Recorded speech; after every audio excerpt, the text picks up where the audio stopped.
Hello दोस्तों, मैं इस वीडियो में निर्देशांक या नियामक ज्यामिति के बारे में जानेंगे। यह कक्षा 9 या कक्षा 10 दोनों के लिए है। यह सभी परीक्षाओं के लिए, जैसे मासिक परीक्षा चाहे बोर्ड के एग्जाम, इससे हमेशा 2 से 3 प्रश्न खाली इस चार्ट से पूछता है। इसे ज़रूर देखें।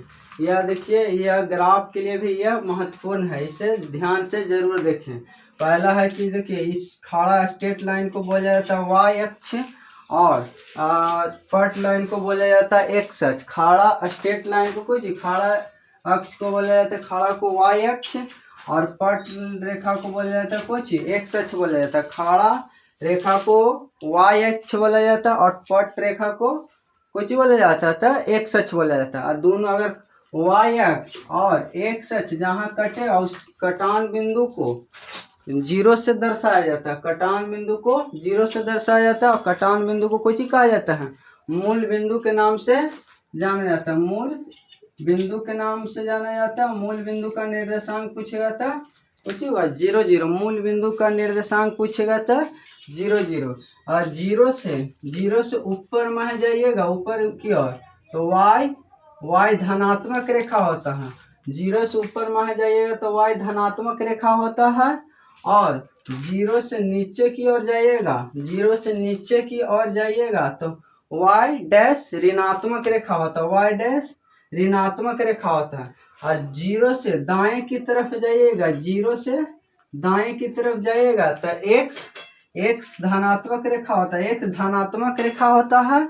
और 0 से बाएं की ओर जाइएगा, 0 से बाएं की ओर जाइए तो x डैश ऋणात्मक रेखा होता है, x डैश ऋणात्मक रेखा होगा। और 0 से दाएं की ओर जाइएगा तो कुछ प्लस प्लस लीजिएगा, +1 +2 +3 +4 +5 +6 7 +7 +8 +9 कहाँ अनंत तक हो सकता है। ठीक, इसके बाद 0 से बाएं की ओर आइएगा तो -1 -2 -3 -4 -5 -6 -7 -8 -9 अनंत तक होगा।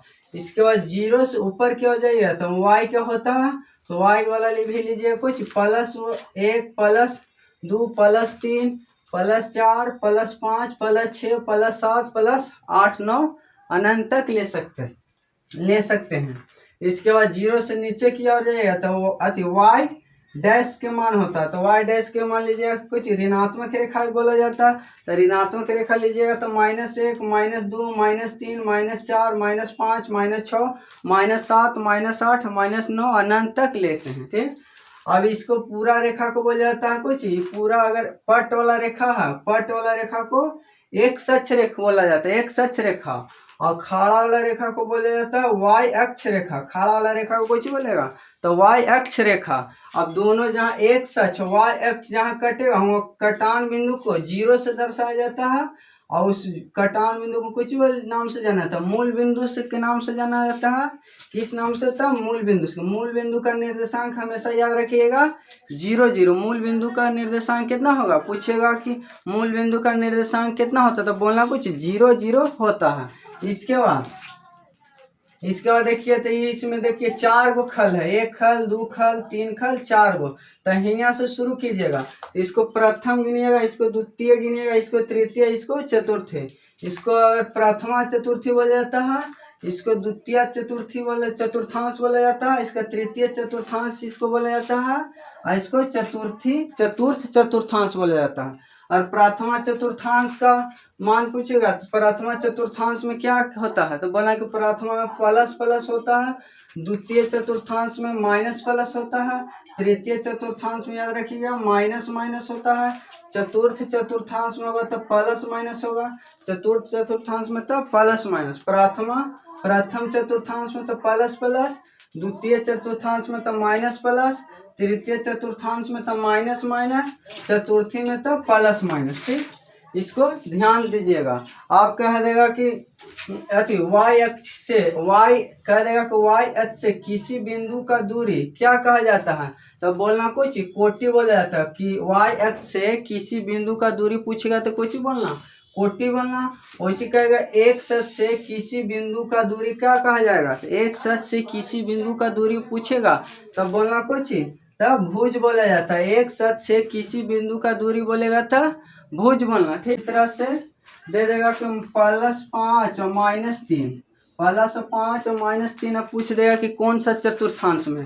तो जब भी +5 और -3 आएगा तो देखिए किस में आता है, तो प्लस आगे है और फिर इसके बाद कुछ माइनस है, तो प्लस माइनस को इसमें आता है, तो चतुर्थी चतुर्थांश में।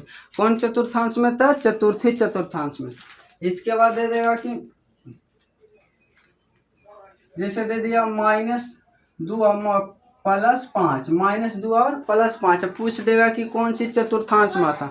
तो -2 और +5 देखिए कौन सी चतुर्थांश, तो आगे माइनस है फिर उसके बाद प्लस है, तो माइनस और प्लस कौन सी चतुर्थांश, तो याद रखिएगा द्वितीय चतुर्थांश में।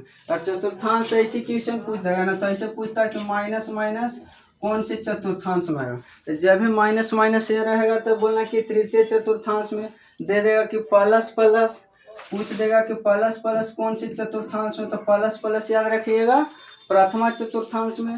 दे दिया प्लस माइनस कौन से चतुर्थांश में, तो याद रखिएगा चतुर्थ चतुर्थांश में। इसी तरह से दे देगा माइनस माइनस कौन सी चतुर्थांश में, तो माइनस माइनस देखिएगा तो तृतीय चतुर्थांश में।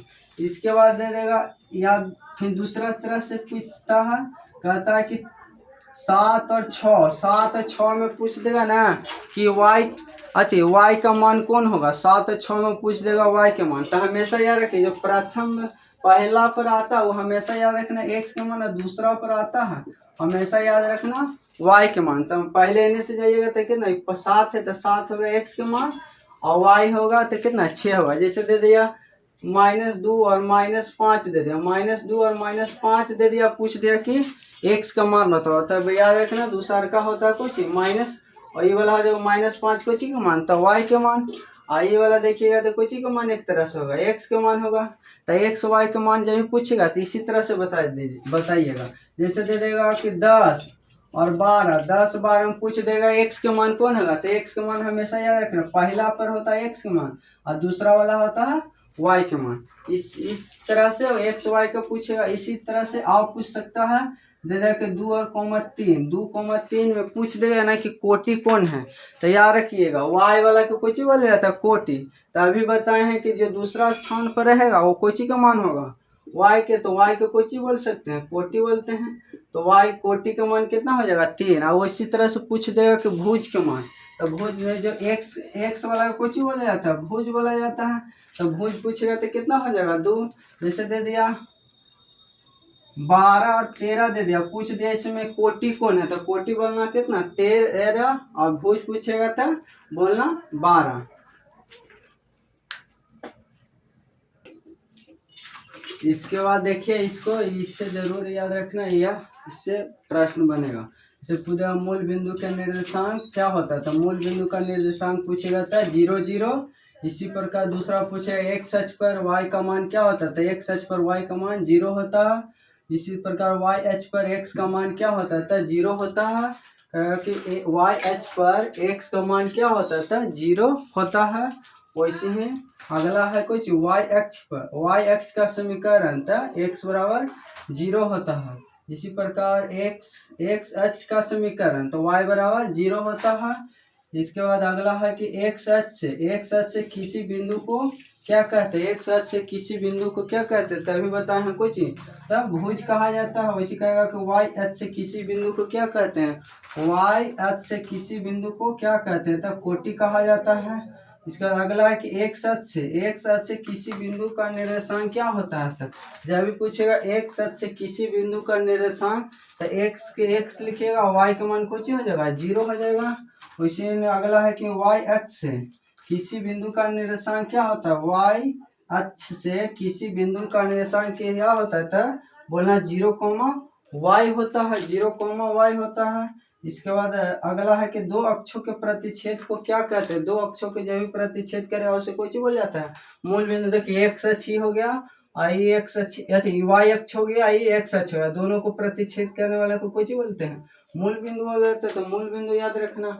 इसी का आएगा कि x अक्ष का मान क्या था, बोलना कि x अक्ष पर y का मान बोलना कुछ 0 का है ना, कि जब भी x अक्ष पर y का मान नहीं होगा कि तुम्हारा जमीन पर दूसरा का अधिकार नहीं होता। इसी प्रकार अगर x अक्ष पर y का अधिकार नहीं होगा तो इसलिए इसका मान कुछ हो जाएगा 0 हो जाएगा। उसी कहेगा कि वाई अक्ष पर एक्स का मान क्या होता है, तो वाई अक्ष पर दूसरा का अधिकार एक्स का अधिकार नहीं रहेगा, तो इसी तरह से उसका भी मान कुछ हो जाएगा, 0 होगा। देखिए कह रहा है कि मूल बिंदु से किसी बिंदु का दूरी ज्ञात करने के लिए सूत्र क्या है कि मूल बिंदु से किसी बिंदु का दूरी, तो इसका याद रखिएगा सूत्र √x² plus y², √x² plus y²। इस पर देखिएगा प्रश्न क्वेश्चन लिए, इससे जरूर देखें, इससे हमेशा ऑब्जेक्टिव से मूल बिंदु से वो हमेशा पूछता है। जैसे कह रहा है मूल बिंदु से बिंदु 4,3 का दूरी ज्ञात कीजिए, तो मूल बिंदु दूरी की सूत्र लगाइए, मूल बिंदु की दूरी का सूत्र मूल बिंदु की दूरी बराबर, मूल बिंदु की दूरी बराबर लिखिएगा x² प्लस y², और याद रखिएगा जब भी ऐसे लिखे रहेगा 4,3, तो हमेशा याद रखिएगा x का मान, पहला वाला x का मान होता है, पहला x का मान 4, और वो दूसरा वाला कोई चीज का मान होता है y का मान। पहला वाला हमेशा x का मान याद रखिएगा, दूसरा वाला y का मान हमेशा रहता है। अब इसको सूत्र बैठे x की जगह पर कितना दीजिएगा 4 का स्क्वायर, और y है कितना 3, तो 3 रखिए। अब 4 का स्क्वायर कीजिएगा तो 16, और 3 का स्क्वायर कीजिएगा तो कितना हो गया 9, अब दोनों को जोड़ लीजिए तो कितना हो जाएगा 25, 25 का वर्गमूल 5। इसलिए मूल बिंदु से बिंदु का दूरी कितना हो जाएगा 5 हो जाएगा। और इसी तरह से कह देगा कि जैसे दूसरा अगर क्वेश्चन, जैसे दूसरा एग्जाम्पल लीजिए, जैसे कह देगा मूल बिंदु से कह देगा कि -6, -8, मूल बिंदु से किसी बिंदु -6,8 का दूरी ज्ञात करें, तो यह सूत्र लगाइएगा। पहले अगर x के मान चुनिएगा तो कितना हो जाएगा 6 हो जाएगा, और y के मान कितना हो जाएगा, y के मान देखिएगा तो कितना होगा 8 होगा। अब सूत्र लगाइए, रूट लिखिए कुछ, √x² प्लस y², x का मान 6 के जगह, x की जगह पर कितना रखिए 6 का स्क्वायर, 8, y की जगह पर 8 रखिएगा, 8 का स्क्वायर। अब 6 का स्क्वायर कीजिएगा तो कितना हो जाएगा, तो 6 के हो जाएगा 36, और 8 का हो जाएगा 64, जोड़िएगा तो कितना हो जाएगा 100 का वर्गमूल 10। इसी तरह से मूल बिंदु से कोई सी बिंदु का दूरी ज्ञात करने के लिए इसी सूत्र से प्रयोग कीजिएगा। यह वीडियो मेरा अच्छा लगा तो मेरे वीडियो को लाइक एवं सब्सक्राइब जरूर करें। अगला वीडियो